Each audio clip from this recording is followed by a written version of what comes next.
One, go. Thanks guys for coming. It's really lovely to see you all here, and we might have a couple of people who come in.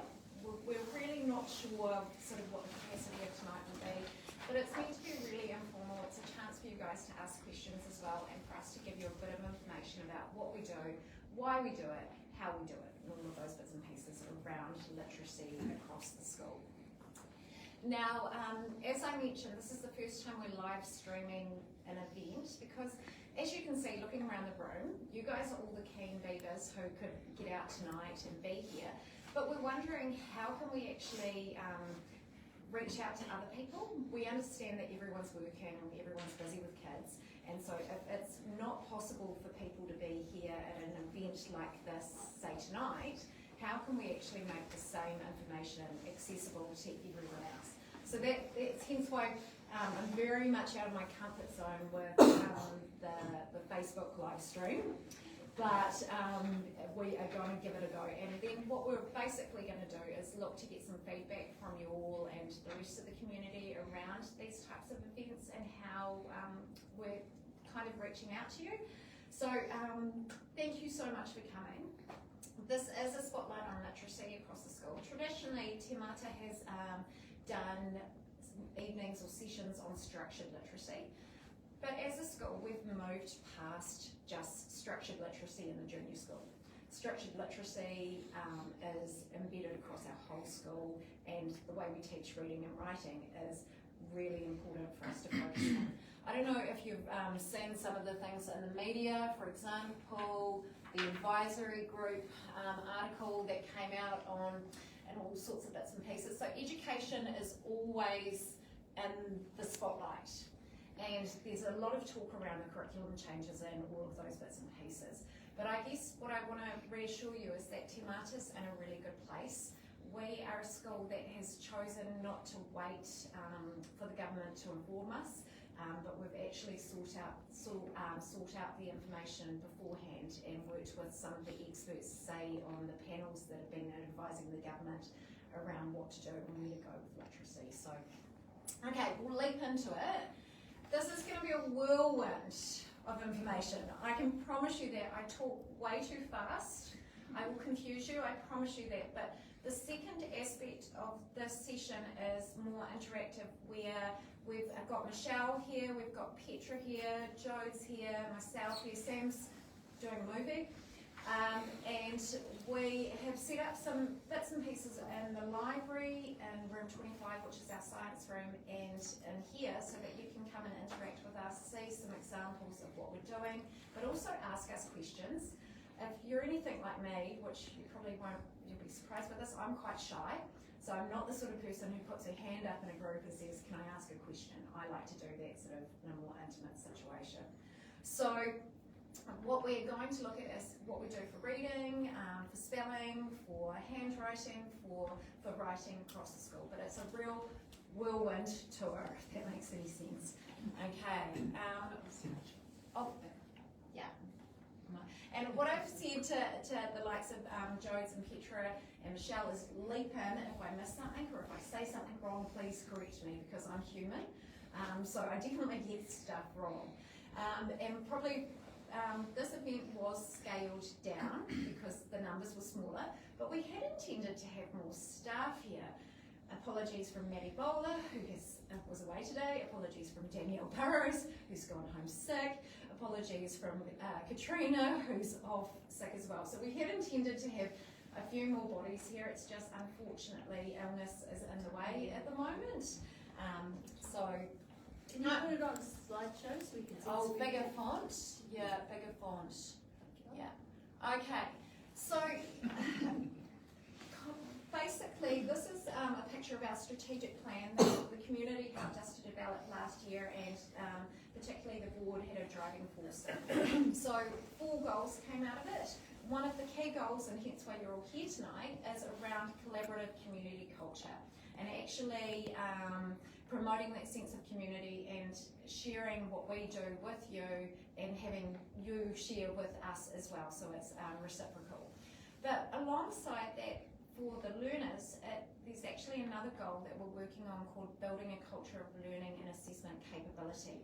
We want all of our children to be able to say what they're learning, how they'll know that they're successful, and why they're learning it, so that purpose. Now, I'll be honest with you, we're on a journey, so we are iterating and adapting and changing what we do all the time, but our end goal is to have your child being able to say, oh, I'm learning this in writing, and this is how I know I'm successful when I've got these bits and pieces and all of that information. So I'll unpack a bit of that.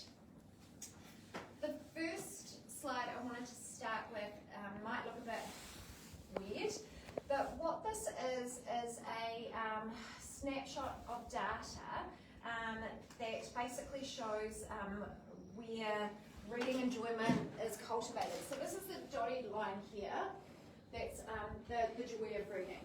Nikki, our librarian, gave us this slide because she was very passionate about us including this. Basically, children's enjoyment or interest in reading drops off at around the age of 8 to 10. And that's because of the fact that they've got so many other distractions. So for example, you can see this line here is social media. Okay, you've got YouTube taking off, you have got text. So all of those other means of communication and literature actually take over that enjoyment of reading because they become distracted. So I guess what we are providing here at Te Mata is a love of reading, a joy of reading, and we want to make sure that we embed that as soon as possible, knowing that all these distractions come into play. Okay, so that in itself is really interesting to see how social media, what happens at different ages and stages. We're also seeing in the senior school that reading fluency and accuracy dropping off slightly, so we're having to adapt our practice and differentiate our instruction so that we're actually trying to boost that also, and that comes into this next part of it, doesn't it, with our literacy rates declining. Yep, so you guys will have heard in the media that our literacy rates in New Zealand are a real big concern, particularly in writing. So these are the stats that came from NCEA, and I think it was 2022 this information was about. So when you look at reading, 66.9% achieved, but only 34.5% achieved in writing. So that tells you actually we need to kind of look at what we're doing and reframe and regroup and adapt. Now as a school, that's not reflective of what we see in your students' achievement or your children's achievement. But this was a study that illustrates how New Zealand is doing at the moment. Okay, so hence why the need to be explicit. You will have also heard in the media the likes of conversations around the science of reading and the science of learning and all of those bits and pieces. They are not new things, they're actually things that have been around for years and years and years. But what they were was sitting in isolation. So for example, we knew about neuroscience, we knew about, of course we knew about education, but we actually looked at them all in separate silos. Now what we recognise is that actually they're four interconnecting parts, okay? Because how the brain learns to read, we now have scientific evidence on how we learn to read. And we don't actually learn differently. We all learn the same, but there are different things going on for us. So, and that comes down to that neuroscience. So, in English, can you read it? Would you want me to read it to you? So I can do both. This is a little bit of information. It takes 2 years to master reading in English. 2 years to master it with explicit teaching. Okay? And that's considering possibly that I'm not dyslexic. So, and all of the other factors that come into play. My parents haven't separated. I'm not being homeless. So you've got to think in the ideal situation, explicit teaching, 2 years to master reading. We need to continue to draw attention to reoccurring letter patterns and symbols and syllables and the meaning of parts of words. We have to explicitly teach that. If we don't do that, we're leaving learning to chance. And so we can't do that. Okay, so how many ways to spell the sounds in the English language. Does anyone know? Oh, did you see it? Anyone want to take a stab? How many ways to spell the sounds in the English language? With different sounds. Different sounds. 250. Okay. We actually, and around 150 of them are common patterns. So in New Zealand we have 44 sounds, 44 phonemes, and 44 sounds that include 25 consonant sounds and 20 vowel sounds. So from A, E, I, O, U, and sometimes Y, they actually make 20 different sounds. And when you start to think about that, if we don't explicitly teach children the rules for what those sounds are, actually, how will they even know that, for example, is a great example. 3 spellings of well, which one do I use when? And all of those bits. So we have to, and we do here at Te Mata, we explicitly teach all of this. So I just wanted to show you, while we're talking about all of this, a little video, hopefully it plays, around the reading brain.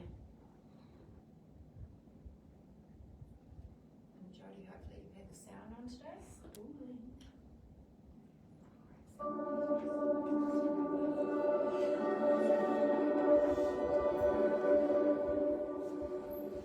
What if you couldn't read?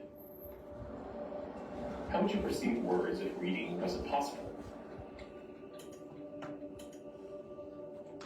For anything you encountered with words, you would just see a series of symbols with no meaning or purpose. In fact, humans are not meant to read. Our brains did not evolve for reading. Our brains are extraordinarily organized from the time we are very young for speech processing. Same is true for our vision. Reading, on the other hand, is not innate and requires the collective activity of many areas of our brain. Babies already have a sophisticated spoken language and visual system, but to learn to read, our brains must be trained to connect our visual system with our spoken language system, actually changing the way our brain codes phonemes and connects those sounds to meaning. We know this because researchers have used imaging techniques to show what actually happens inside the different parts of the brain when a person reads. When we read the word ingredients, for example, it activates the occipital lobe in the back of our brain in the same way any other visual stimuli would. This visual area in the brain instantly analyzes the visual features of the word. From here, it quickly moves into an area that cognitive neuroscientist Dr. Stanislaus Dehaene calls the brain's letterbox, or visual word form area. This is where we store our knowledge of letters, recognize single letters, letter combinations, whole words, and acquire the knowledge of patterns of the written system of a language. Scientists have measured the activity in brains of literate and illiterate subjects and detected brain activity in various parts of the brain that are changed by learning to read. Brain scans confirm the letterbox is only activated in people who have learned to read, and it will only activate for the known letters in direct proportion to reading scores. When we learn an alphabetic language, we change the way our brain codes the sounds of speech, attributing these phonemes to different letters. This process literally changes the neurological processing that happens in the visual cortex in our brain. But it doesn't stop there. Learning to read requires first recognizing the letters and how they combine into written words in the letterbox area, and then connecting them to the coding for speech sounds. Reading and comprehension is achieved most efficiently by first teaching letter-sound correspondences. Consider the word ingredients from our recipe. The word is associated with its meaning in the temporal lobe. At the same time, the brain detects the sounds needed to say the word. Once a child can recognize letter-sound correspondences, the anatomy of the brain changes and creates a whole new modality for language input. The child can identify words and recognize them auditorily to then access their meaning. This process develops yet a second route to support reading, going from vision to meaning. Hence, the idea that there are two routes of reading is a critical piece of all models of the process of reading. We know that reading is not hardwired in the brain, but scientists have studied what happens inside the brain to become a skillful reader. Attention, active engagement, error feedback, and consolidation are the 4 pillars that Dr. DeHaan calls the secret ingredients of successful learning to help students learn more efficiently. Because the brain can change to learn new things, reading teachers should employ explicit instruction methods that strengthen the neural pathways and allow students to become strong and successful readers. So we do that here at Tenaro. We do explicitly teach reading using the scope and sequence. That is something that we'll show you a little bit more as the evening goes on. So knowing all of that, knowing that reading is not innate, so it's not something that's easily transferable or easily done, it's something we actually have to work at, get lots of mileage, develop automaticity. I wanted to bring up something called understanding cognitive load. Have some of you heard people talk about, and it's particularly, I think, used around when you're trying to juggle your day. You've got 5 spoons, and for example, sometimes your children take all your spoons before you even leave the house. Okay, and you can earn your spoons back and all of those bits and pieces, but basically once those 5 spoons are gone, if someone asks you to do something or remember something, you're spent, you can't recall it as easily. And so that's the cognitive load. The human brain can only process a small amount of information at once. And when, as they alluded to in the movie, when you are happy, engaged, and completely regulated, you're open to learning. But if you're in that fight and flight state, or you're overwhelmed with bits and pieces, you can't actually retain information as well. Okay, so on that cognitive load, say for example I said to you right now, okay, right, tell me what that sound is, tell me what that sound is, what that sound is, what that sound, what that sound, what that one is, after only showing you them once or twice, and basically only spending a few minutes on it once. Do you think you could actually do that without explicit teaching? So what we do here is we do something, we're very explicit about it. We have I do. So for example, I would do right now, snail trail. What's the sound, guys? A. Okay, right.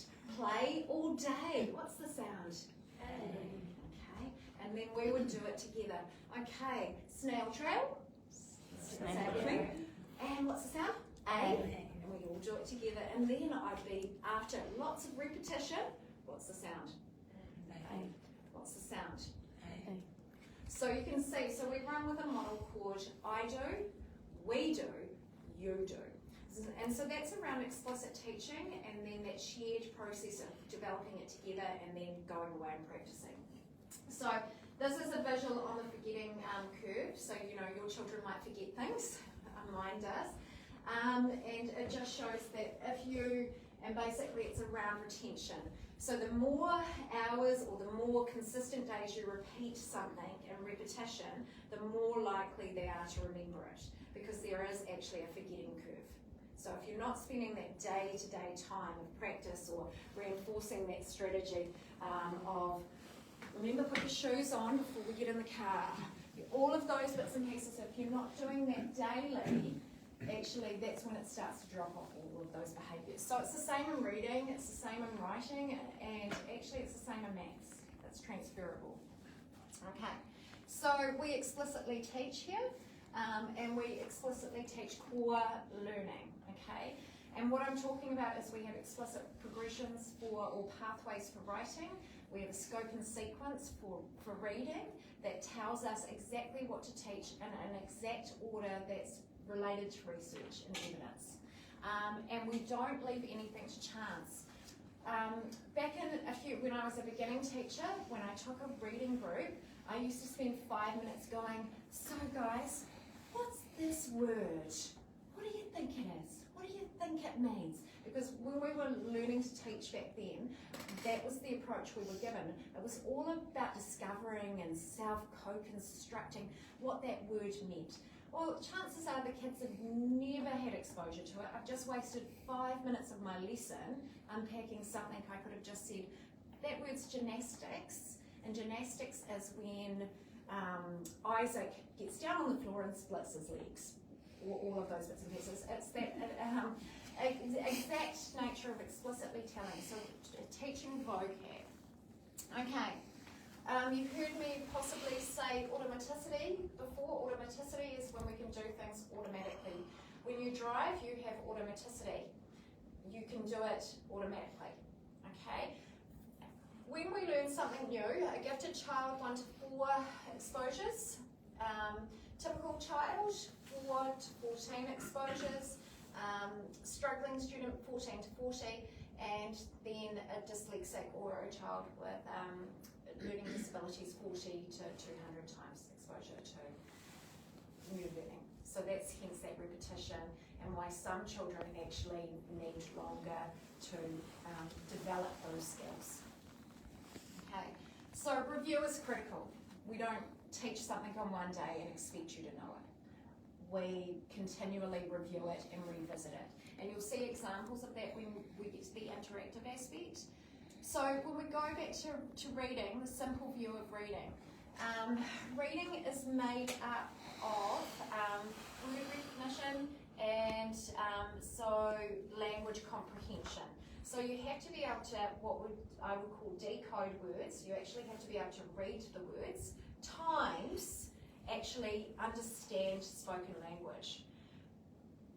We used to think that actually, we could just teach decoding and we could just teach comprehension. Now we know with the evidence that actually they're taught together and they build on each other. And we also know that it's really hard to develop comprehension if you actually can't read words with automaticity. It goes back to that cognitive load, Yeah. doesn't it? If you're spending all your effort trying to decode it, read the word, you're going to find it harder to understand it. So there is evidence or research linked to what's called Scarborough's rope, which breaks down, and this underpins how we teach reading here at Te Mata as well. So I said we've got a scope and sequence, but we also focus on language comprehension and word recognition. So we look at background information, vocab, language structures, verbal reasoning and literacy, phonological awareness, decoding, sight recognition. And this is all actually structured literacy. I think there's a misconception that structured literacy is just decodable text in small groups, but it's not. It encompasses all of those things. And so that's why, rather than running an evening for just say the junior school on what structured literacy is, actually that's not true to what structured literacy is. Structured literacy sits within everything that we do all day long. And so, for example, a teacher reads the novel or reads a picture book. That's reading. They're being exposed to language. They're doing all of this background knowledge. Oh, so you've been fishing with Grandpa. All of those bits and pieces where they're developing their oral language and verbal reasoning. So you can see there's lots of examples of books here, and they're not what we would traditionally think structured literacy to be, like the decodable texts that are Sam sat on the mat, or all of those bits and pieces. Another technical word, orthographic mapping. That's the process in which we store our words. So what I'd like you to do for me is I'd like you to look around the room and I'd like you not to read any words. Could you do that now for me? I bet you couldn't, because the thing is, you have already orthographically mapped all of these words. You already know that that says you all need to bring one shoebox to school before Monday, the 1st of July. That's orthographically mapped in your head. You don't have to use your phoneme fingers to go, oh God, pick an easy word. Words, sh, e, d. You don't have to do that because you've actually orthographically match all of those words. And so that's what orthographic mapping is. It's actually being able to automatically say, well, that's that word. And so actually, you know how I think we've got our heart words, which are sight words, but our heart words are words that are regularly in all of our decodable texts, particularly in the first 6 stages of reading. They're also regular words that people are exposed to all the time. But traditionally there were other sight words that were given. Now, all words are sight words if you've orthographically matched them. Those are all sight words to you because you've got them at sight. So just think, I know that some schools still use packs of sight words that get sent home. We don't, because we develop that orthographic mapping across all words, and we want our children to be able to read all words confidently at the stages that they're working at. We do have the fans and the juniors though. They Yes, have we do. That's sight words, if you like. Yeah. Because in that foundational stage, we need to be giving them lots of practice. And we call it mileage. So the more they actually practice reading those words, seeing them, having that sight, going, oh, that's at, that's it, that's am, that's I, that's love. Is chocolate one of them? Oh, that's one of those. Yeah. Words like the, Yeah. was. You need to know the code to be able to decode Yeah. it, and that code comes a lot further on, so you just have to learn it. So, and that's just that automaticity, which is that orthographic mapping. So we teach small groups for reading, and when we do that, we explicitly teach, we review, there's no guessing, it's all evidence-based. We also teach large groups as well. So what I'm meaning by large groups is it might be 20 children at one time. And what we're doing there is actually connecting to their prior language. We're explicitly teaching vocabulary and making connections to what is explicitly expected in the curriculum. Okay, it's about maximising your children's learning minutes, and teachers are most qualified to maximise those minutes to work with them. And Jodie will unpack that a little bit more in here once I stop talking. Okay, so you may have heard us talking about the code. It's a spelling program. It came from a lady named Liz Kane. She is one of the top New Zealand literacy professional development support people, and she's supporting us here at Te Mata School. So we teach in years 2 to 6. So all except for years 0 and 1, because they're doing something a little bit different. We teach the code explicitly. Okay, and Petra's going to show you a little bit of what that looks like. The code is where we expect children to apply their knowledge of letter-sound relationships, spelling patterns, irregular spellings, morphology, another word I've got to hit you with, and automaticity, filtering, and they need to be able to do that fluently so that they can actually write. So, hopefully you're not feeling sad, but see, that's where I had that orthographic mapping. So we've actually got 2 voices. When we're teaching the children or your children, we can use a reading voice or we can use a spelling voice. When I read this, I read sad, but when I use my spelling voice, I use my phoning fingers and go sad. Okay? Jodie's going to do this next one for us with the reading and spelling voice. This is a tricky one because it's heart words. It's obviously not tricky for us because we know that the word's people. But we would just say that our reading voice, we would say people. That's how we say it. But even when we're teaching in spelling, we would say our reading voice, we would say people. But with our spelling voice, we would spell it E-P-L. And then we would just talk about how that's a bit of an irregularity. It's an irregular sound in there. Because we know that the sound E, the long vowel team sounds, which is E, the long E code, is spelled E-A or E-E, but in this case, it's an E-O. So it's a bit of an irregularity. So Just our have to spelling know will, it by heart. you just have to know it. And that's where that orthographic mapping comes in really handy when you get to words like this and you have to be able to spell it. But if you don't have that automaticity through spelling, you can't actually learn to spell it through reading. You've got to understand all of the rules. So reading, yes, you can learn to sound, but you've got to be explicitly taught the rules of spelling to be able to spell words.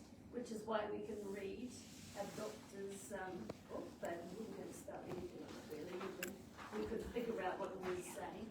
Mississippi is a really good example. Like, I can so read Mississippi, but don't ask me to spell Mississippi because I'll get too many I's or too many S's or all of those bits and pieces, and all of that. So another thing you might hear starting to pop up in the media when you hear people talking about teaching reading and writing and spelling is syllable division. Okay, we're all really good at doing this. We can all do that, but actually no one taught us that when we did that syllable division, that there are set rules that go with that division. So, for example, in a closed vowel contest, you can hear the sound, so which means the vowel is closed in, so it's saying its sound, it's not saying its name. Whereas in an open syllable, robot, the O is saying its name because it's an open syllable, so it's not blocked in. So we teach your children all of these sorts of things. Remember what I said, 250 different ways to spell sounds, so we're explicitly teaching that. We've got the vowel consonant, so with the E on the end, it would have been the old silent E syllable that we all talked about. We've got the vowel R controlled, so marker like the pirate, you know, when we're going R. So that's actually a vowel controlled syllable, AR. And then we've got a vowel diphthong syllable as well, which is when the OA is a diphthong, when actually it doesn't toast. There are two combinations that make the long O vowel sound, and and there's an anomaly there. Then we've got the consonant LE, step back 3 and add E, LE and all of those bits and pieces. So we've actually got something for you to take home with this on it so that you didn't have to remember any of that. Another thing that we teach a lot is called morphology. And we use all of these words with the kids. We use morphology with them. Jodes does all the time. Not so much Michelle. Those grapheme and phoneme, the kids know that. Yeah, and they know all of those words. But it's what we grew up learning about suffix and prefixes. But it's actually the history and the knowledge of words. So, and how adding that prefix or suffix actually changes the meaning of words. And actually it almost takes us back to the Latin times of where did the word come from. So they're learning the history of words as well as how to spell them, how to read them, how to write them, and all of that. So it's, anything to add there, Jones? Kids get really into that too when they've got a good handle on it, don't they? They're really excited about it. Okay, so writing, the simple view of writing, it's not simple, you're kind of figuring that out as I'm talking. And what we have is, I think you probably, different people will have heard at different times, old handwriting is so old fashioned, it's on its way out, or all of those bits and pieces. It is not.